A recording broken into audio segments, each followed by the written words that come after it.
Assalamualaikum. This is the sequel of video one, project assignment, corporate reporting and financial statement analysis.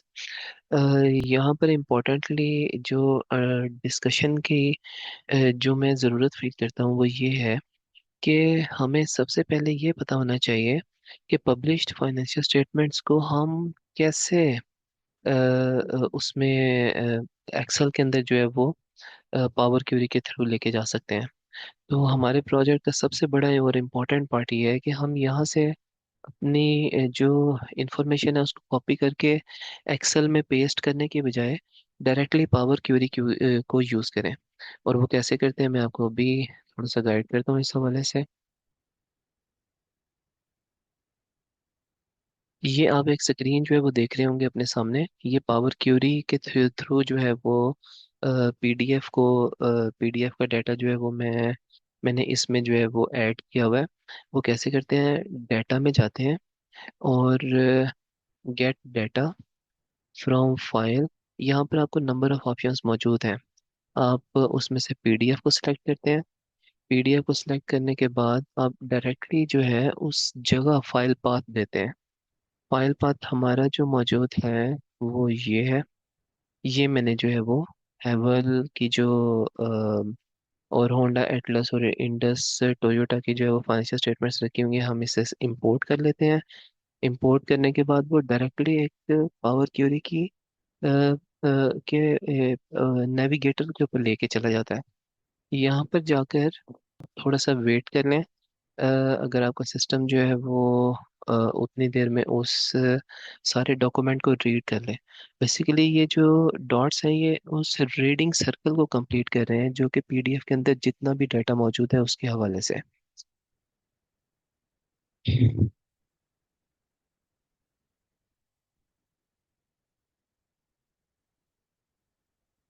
Meanwhile आप इस बात को understand कर लें कि आपकी जो फाइनेंशियल स्टेटमेंट्स हैं उनमें पेज नंबर वो कौन से हैं, ताकि आपको आइडिया हो। और नेविगेटर जब तक आपकी ये सारी इंफॉर्मेशन को रीड करता है, आप उसमें से उन पेजेस को सिलेक्ट कर लें जो आपने इंफॉर्मेशन अपने पावर क्यूरी के थ्रू एक्सेल के अंदर जो है वो पुट करनी है। तो मैं यहाँ पर देख रहा हूँ पीडीएफ का 172 पेज है, जहाँ से जो है वो इंफॉर्मेशन स्टार्ट हो जाती है। उसके बाद 173 है, 174 है, 175 है।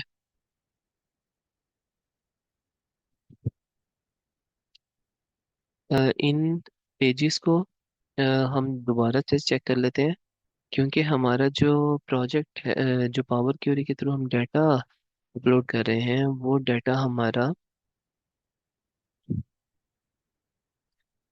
इंडस टोयोटा का गालबन है। इंडस टोयोटा की फाइनेंशियल स्टेटमेंट्स को हम ओपन कर लेते हैं। यहाँ पर हमारे पास जो पेजेस मौजूद हैं वो 97 मौजूद है। अब हम चलते हैं ज़रा देखते हैं कि वहाँ पर एक्सेल ने कितना डाटा जो है वो एक्सट्रैक्ट कर लिया जनाब। ये इंडस टोयोटा की फाइनेंशियल स्टेटमेंट्स हैं जिन्हें उसने एक्सट्रैक्ट किया है। और उसका मैंने आपको अभी जो है वो पेज नंबर दिखाया है, पेज नंबर 97। ये देखें, ये लेफ्ट बॉटम के ऊपर जो है वो आपको ये पेज नंबर मिल जाएगा। आप यहाँ से उसे सिलेक्ट करें और पावर क्यूरी में चले जाएं वापस। पेज नंबर 97, पेज नंबर 97 ये आ रहा है। इसका व्यू भी उसने आगे से दे दिया। अब हम मल्टीपल पेजेस जो है वो सिलेक्ट करेंगे यहाँ से। ये 97, 98, 99, 100, 100, 01। ये बेशक आप वेरीफाई कर लें जाके। वेरीफाई कैसे करेंगे कि आप जो है वो वापस आएंगे और यहाँ से पेजेस को सिलेक्ट करेंगे। ये देखें, पेज नंबर 97 पर इंफॉर्मेशन है, 98 पर इंफॉर्मेशन है, 99 पर इंफॉर्मेशन है।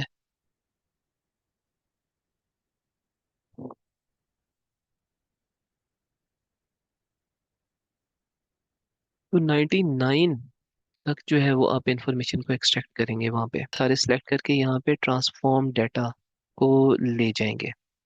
ये ट्रांसफॉर्म करेगा, पावर क्यूरी को जनरेट कर देगा। पावर क्यूरी में आपने कुछ नहीं करना, सिवाय इसके कि आपने यहाँ पे क्लोज एंड लोड का बटन है, इसको क्लिक कर देना है। आप इसको क्लिक करेंगे तो आपका डाटा जो है वो एक्सेल में पुट हो जाएगा। मैं आपको दिखाता हूँ कैसे।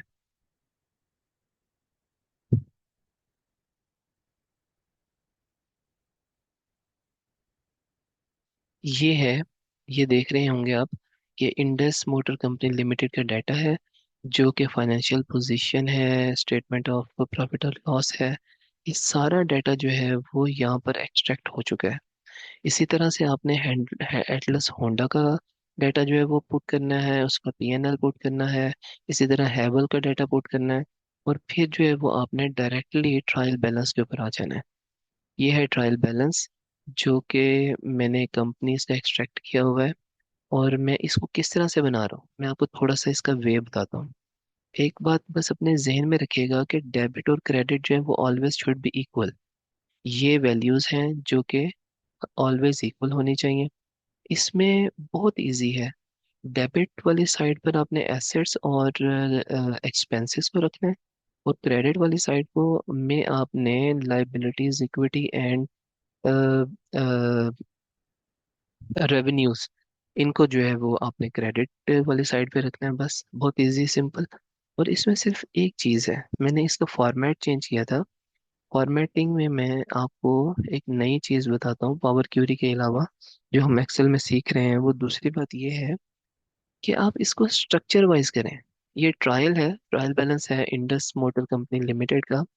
आप revenues, expenses, assets, current sorry equity, यानी एसेट्स में नॉन करंट एसेट्स और करंट एसेट्स, और फिर आप इक्विटी और लाइबिलिटीज के अंदर जो है वो इनको जो है वो डिवाइड करेंगे। और आप ये देख रहे होंगे कि एंड पर हमारे पास 296 मिलियन है, 296 मिलियन है, ये एग्जैक्टली बैलेंस है। और मैंने जस्ट फॉर क्यूरी यहाँ पर जो है वो ये चेक किया हुआ है कि क्या वाकई ये बैलेंस्ड है। तो यस इट इज जीरो, तो इट मीन्स कि all debit sides are, all debit values are equal to credit values. Same like, मैंने इसमें कंडीशनल फॉर्मेटिंग की हुई है, लेकिन ये कंडीशनल फॉर्मेटिंग जो है वो डेवलपर के थ्रू है। आप इसको सिंपल वे में इस तरह से कीजिए कि सिलेक्ट करें, लाइक सारी की सारी जो ट्रायल बैलेंस में कॉस्ट ऑफ सेल्स को जो है वो लेके आना चाह रहे हैं कि वो कहाँ कहाँ पर मौजूद है। तो हम इसमें जाते हैं, इसको कॉपी करते हैं कॉस्ट ऑफ सेल्स को, और कंट्रोल एफ के साथ फाइंड एंड रिप्लेस का पैनल ओपन हो जाएगा। यहाँ पर पेस्ट करें और फाइंड ऑल कर दें। आपके पास सारी की सारी वैल्यूज आ जाएंगी जो कि ओपन हो जाएंगी। और इसमें एक कंडीशनल फॉर्मेटिंग मैंने और भी यूज़ की हुई है, जिसकी बेस पर ये कंडीशनल फॉर्मेटिंग जो है वो यूज़ कर रहा है कि कॉस्ट ऑफ सेल्स जहाँ जहाँ मौजूद होगा वहाँ पर जो है वो कॉलम और वो रो जो है वो कम्प्लीटली हाईलाइट हो जाएगी। इससे ये क्लियर हो जाता है कि हमारी वैल्यू कहाँ पर मौजूद है। मैंने क्या किया, इन सारी वैल्यूज को जो है वो सिलेक्ट कर लिया। तो मुझे अब इजीली पता चल रहा है कि कहाँ पर कॉस्ट ऑफ सेल्स मौजूद है। ये देखिए, मैं इसको साइड पर करता हूँ और इन सारी वैल्यूज को मैं हाईलाइट कर देता हूँ। ये देखें, वन गो में ही सारी वैल्यूज जो है वो हाईलाइट हो गई। तो इसी तरह से आपने अपनी सारी वैल्यूज को हाईलाइट कर सकते हैं, कलरिंग कर सकते हैं, और जो कि मैंने जो है वो कंसोलिडेटेड ट्रायल बैलेंस में किया हुआ है। इससे मुझे ये बेनिफिट हुआ, ये देखें, revenue from contract with customer का सेम कलर आपको तीनों ट्रायल बैलेंसेस में मिलेगा। इससे आपकी कंसोलिडेशन इजी हो जाएगी। ये आपने इसी तरह से ट्रायल बैलेंसेस बना लेने हैं। ये कंपनी नंबर 1 है इंडस मोटर, इसका ट्रायल बैलेंस जो है वो आप देखें बैलेंस्ड है। इसी तरह से ये ट्रायल बैलेंस बनाने में आपको सिर्फ एक इशू आएगा, वो क्या होगा, वो ये होगा कि आपके जो, for example, Indus motor company limited है, इस कंपनी की जो फाइनेंशियल स्टेटमेंट है, आप उसका प्रॉफिट एंड लॉस वैल्यूज जो है वो चूंकि 3 जीरोस में है, तो डेफिनेटली ये 15 बिलियन है। और लेकिन हम चूंकि वर्किंग कर रहे हैं 3 जीरोस में, तो हम इसीलिए मैं 15 मिलियन ही इसे जो है वो रीड कर रहा हूँ। हालांकि ये 15 मिलियन नहीं, 15 बिलियन है। तो 15 बिलियन की जो वैल्यू है, इसका जो प्रॉफिट है इसका डिफरेंस आएगा। आप जितने भी ट्रायल बैलेंसेस को बैलेंस करने के लिए जाएंगे तो आपका जो है वो ट्रायल बैलेंस एग्जैक्टली जो है वो मैच हो जाएगा। अच्छा, अब इससे ज्यादा इंपॉर्टेंट बात है वो क्या है, वो ये है कि एक सिंगल फार्मूले के थ्रू आप इन सारी वैल्यूज को पुट करें। और वो फार्मूला क्या जो मैंने यूज किया हुआ है, मैंने सम इफ का सिंपल फार्मूला जो है वो यूज किया हुआ है। मैंने क्या किया है कि सम इफ में जाके सम इफ को इस तरह से यूज करते हैं कि सम इफ लगाएं, टैब करें, उसमें सबसे पहली जो चीज आ रही है वो रेंज आ रही है। रेंज आपने वो रेंज देनी है जहां से आपने डाटा उठा के लाना है। फॉर एग्जांपल ये रेवेन्यूज से लेके नीचे जितने भी हमारे डिस्क्रिप्शन में आइटम्स हैं हमने इनको सिलेक्ट कर लिया। सेकेंडली वो आपसे पूछ रहा है कि आप क्राइटेरिया बताएं। रेंज सिलेक्ट करने के बाद आपने क्राइटेरिया देना है। क्राइटेरिया क्या देंगे? क्राइटेरिया ये है, चूंकि इसको बेस बना रहे हैं, ये हम इसको बेस बना रहे हैं इसलिए हम इसको ही यूज करेंगे फॉर वैल्यू एक्सट्रैक्शन। और हमने revenue from contract with customer की बेस पर हमने ये डाटा जो है वो यहाँ पर लेकर आना है। तो हमने इसको वैल्यू जो मौजूद है वो है 152। ये देखिए 152 481 025। और वो revenue from contract with customer से रिलेटेड है तो वो हमारे पास वैल्यू वहां पर आ गई। अब चूंकि कंसोलिडेशन कर रहे हैं हम ट्रायल बैलेंस की, तो हमें इसको इसी फार्मूले को तीनों के ऊपर जो है वो यूज करना है। और वो कैसे करना है? सेम यहाँ पर प्लस ऐड करें, सम इफ लगाएं, सम इफ लगा कर फिर सेम वही काम करें कि सबसे पहले रेंज, ये देखें आप, जो प्लस का साइन है मैंने हाईलाइट किया रेंज को। रेंज की वैल्यू आपने सबसे पहले देनी है। और वो रेंज की वैल्यू कैसे देंगे आप? अगेन डिस्क्रिप्शन के आइटम्स को सिलेक्ट कर लेंगे,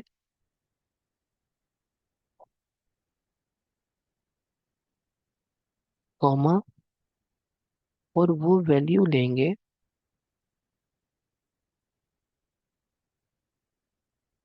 जिसकी बेस पर आपने वो डाटा एक्सट्रैक्ट करना है। और वो है revenue from contracts with customers.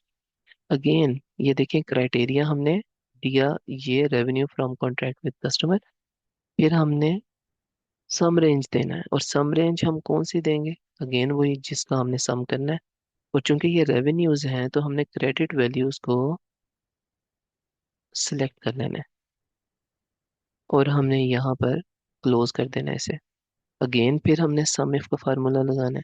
और सम इफ का फार्मूला लगाकर हम हर, चूंकि हमारी तीन फाइनेंशियल स्टेटमेंट्स हैं और तीनों ट्रायल बैलेंसेस को हमने कंसोलिडेट करना है, तो हम अगेन डिस्क्रिप्शन को इस तरह से सिलेक्ट करेंगे।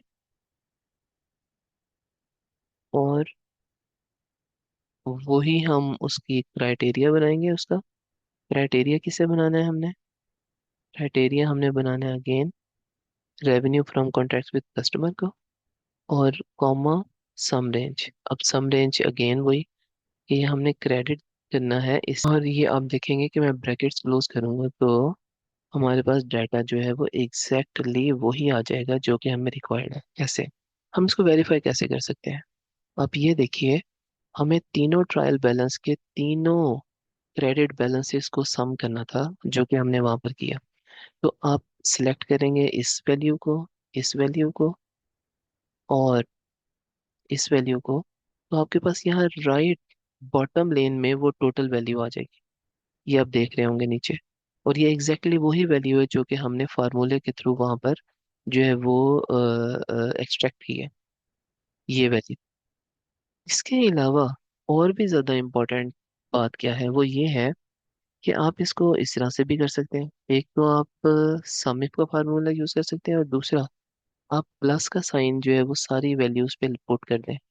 This one, this cell plus with this cell plus with this cell, तो भी हमारे पास यही वैल्यू आ जाएगी। लेकिन ये वैल्यू आपको सेल की वैल्यूज को प्लस कर रही है।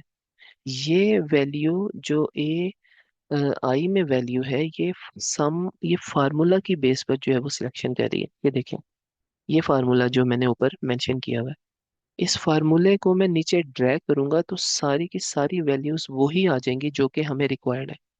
सारी क्रेडिट वैल्यूज को के ऊपर फार्मूला लगा लें, इसी तरह सारी डेबिट वैल्यूज के ऊपर फार्मूला लगा लें। आप इजीली जो है वो इस प्रोजेक्ट को सॉल्व कर सकते हैं। कैसे?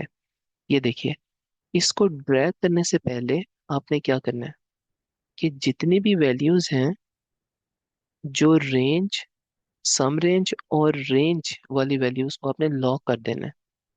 इस तरह से लॉक, AD7, यानी क्राइटेरिया को लॉक नहीं करना, क्योंकि अगर क्राइटेरिया को आप लॉक कर देंगे तो फिर वो उसी क्राइटेरिया की बेस पर ही सारी वैल्यूज नीचे ले आएगा। तो हमने क्राइटेरिया लॉक नहीं करना, बल्कि हमने जो रेंज और सम रेंज है इनको लॉक करना है। हमने सम रेंज को और रेंज को लॉक करना है, क्राइटेरिया को लॉक नहीं करना। तो ये क्रेडिट वैल्यूज जो है वो सारी की सारी नीचे सिर्फ कॉपी करके पेस्ट कर देना है आपने। तो आप ये देखेंगे कि सारी क्रेडिट वैल्यूज आ जाएंगी। ये देखें, मैं मैच हो रही है सारी, क्योंकि मैंने पहले से वर्किंग की हुई है और उस वर्किंग को आप इस, तो ये वर्किंग करने की वजह से इजीली अब आप देखें मैच हो रही है, हर चीज मैच हो रही है। ये देखें मैच हो रही है, मैच हो रही है। इसी तरह से जो इक्विटी की वैल्यूज हैं वो मैच हो रही हैं। इसी तरह कैपिटल रिजर्व मैच हो रहा है, रिजर्व्स मैच हो रहे हैं, रिजर्व्स मैच हो रहे हैं, लाइबिलिटीज और नॉन लाइबिलिटीज सारा कुछ मैच हो रहा है। कोई एक वैल्यू नहीं है जो कि मैच नहीं हो रही। तो ये सेकंड एक सम इफ का फार्मूला है जो मैंने आपको इस कंसोलिडेटेड ट्रायल बैलेंस के प्रोजेक्ट के लिए जो है वो आपको सिखा दिया। तो हमने सबसे पहले पावर क्यूरी को अंडरस्टैंड किया, और फिर हमने जो है वो ट्रायल बैलेंस को अंडरस्टैंड किया कि हम पब्लिश्ड फाइनेंशियल स्टेटमेंट्स के रिवर्स बैक कैसे करेंगे। उससे हमने जो है वो ये अंडरस्टैंडिंग ली कि हम डेबिट वैल्यूज में सिर्फ एसेट्स और एक्सपेंसेस को लेंगे, और क्रेडिट वैल्यूज में लाइबिलिटी, इक्विटी और रेवेन्यूज को लेंगे, और उनका सम करेंगे तो हमारे पास नीचे डिफरेंस आ रहा होगा, total debit minus total credit, तो डिफरेंस आ जाएगा, वो डिफरेंस हमारा प्रॉफिट होगा। उस प्रॉफिट को हम माइनस करेंगे, क्योंकि वो ऑलरेडी वो प्रॉफिट एडजस्ट हो चुका है स्टेटमेंट ऑफ फाइनेंशियल पोजीशन में। इसलिए हम उस प्रॉफिट को इक्विटी पोर्शन में से, रिजर्व्स में से माइनस कर देंगे, तो हमारा जो टोटल क्रेडिट और टोटल डेबिट जो है वो इक्वल हो जाएगा। और थर्ड जो चीज़ हमने अब सीखी वो थी सम इफ का फार्मूला, और हमने उसको कैसे अप्लाई करना है, और हमने उसको सेकंड्स में अप्लाई किया है। तो एक्सेल की टेक्निक्स को सीखने का ये बेनिफिट होगा कि आप जो है इसको इजीली बेहतरीन अंदाज में जो है वो सीख सकेंगे, परफॉर्म कर सकेंगे, और विदाउट वेस्टिंग एनी टाइम। तो thank you so much assignment 2 के लिए। अब हम जो है वो असाइनमेंट 3 के लिए जो है वो वर्किंग करेंगे। असाइनमेंट 3 की वर्किंग के लिए जो है वो आप थर्ड वीडियो को जो है वो प्लीज़ फॉलो कीजिएगा, की इंस्ट्रक्शंस को फॉलो कीजिएगा। Thank you.